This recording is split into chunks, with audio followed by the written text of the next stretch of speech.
Alright everyone, we have an extra video today because of course Marjorie Taylor Greene, representative from Georgia, has been banned off of Twitter. Another slow march towards tyranny here. Naturally liberals are cheering this because it's prefaced on medical information, medical misinformation. That's not the real reason for those rules. It's basically another way to cleanse the political atmosphere on the old tech sites.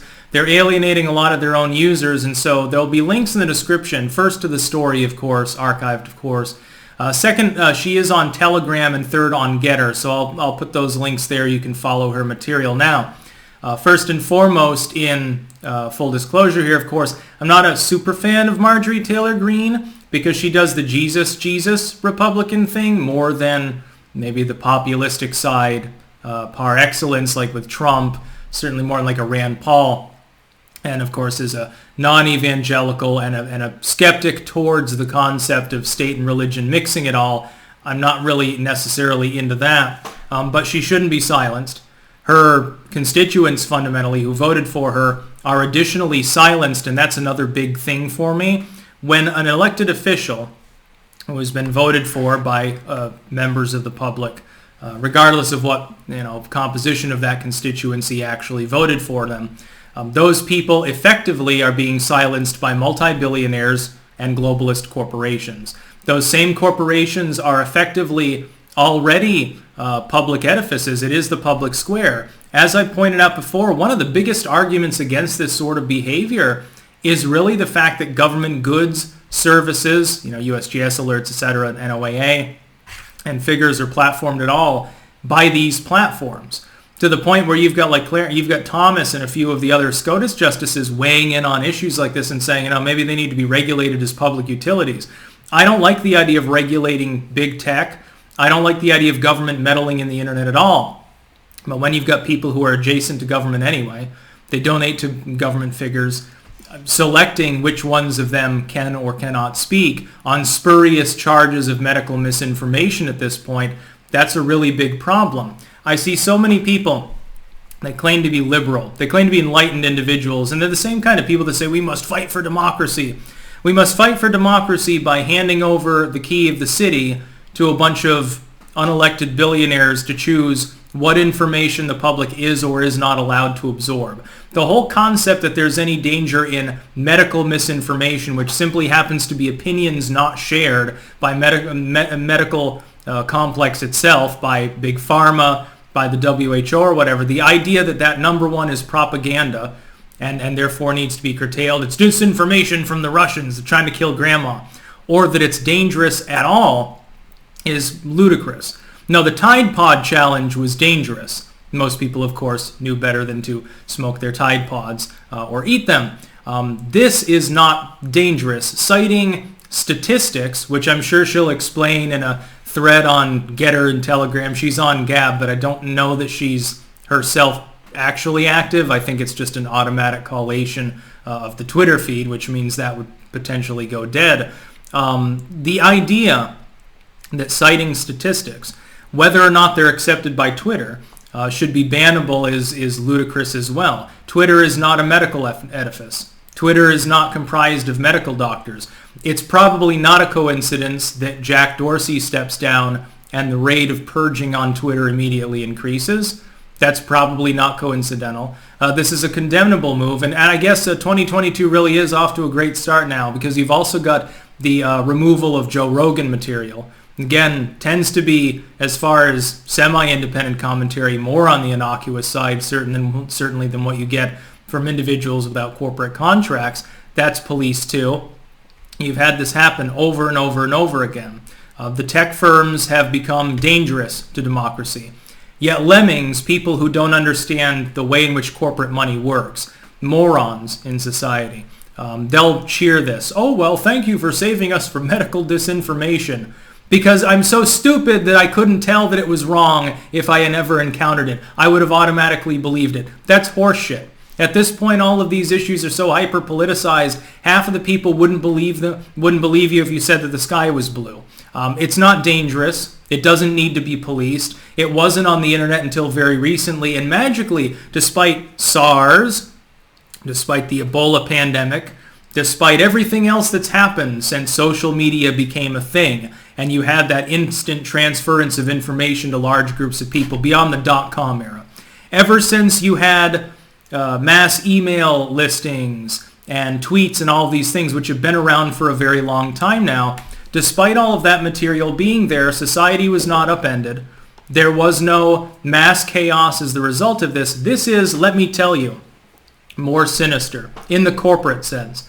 Corporations, when they used to advertise, often did it on a civic basis. Look back through like 50s and 60s commercials, and you'll see, well, our cigarettes are the most American. They're called American Eagle for a reason. No. Marlboros are the most American cigarette. Look, we appreciate cowboy culture more. That's pure Americana. And here's John Wayne smoking a Marlboro. Winston is the American family's cigarette. When you're painting your picket fence, smoke Winston. Something like that. What's the problem with advertising in that manner? You have a bunch of different groups competing for one overarching core, which is, hey, Americans, smoke. We're the patriotic way to get lung cancer. What you have in the globalistic era, which starts in the 1970s with the opening up of China, especially in the 80s in that sense, détente and so forth, you get a change in things. These corporations have realized you can establish a vertical monopoly and crush private competitors that are upstarts if you do two things. You get in with the government, and of course there's favor currying on both ends in both directions there, and you split people apart. We're the black man's cigarette. We're the white man's cigarette. We're the woman's automotive choice. We're the transgendered person's automotive choice. If you're gay, you'll love our lip balm. Hey, we insinuate that straight men are the ones that like ours. You break people apart. What you've done, though, is it's still the same total of people. You've just cracked them apart into smaller chunks, and then these corporations, in a vertically monopolistic sense, it's very psychological, and they're doing this on purpose. They share that whole, and that whole that they're sharing is virtually 100% of the population. Who can't compete? Newcomers. Smaller sites, because you've already broken everyone apart, but it's still that whole. You've just decided to create a vertical monopoly, a trust, if you will. It's basically the psychological New Age counterpart of what would be illegal behavior if it were more on paper. If it were more specifically fiscal, it'd be illegal already. Marjorie Taylor Greene is being censored, despite not posing any threat, doing something that would not have been bannable on Twitter until last year, by the way, and happened all the time, people peddling fucking colloidal silver and shit. She's just citing statistics.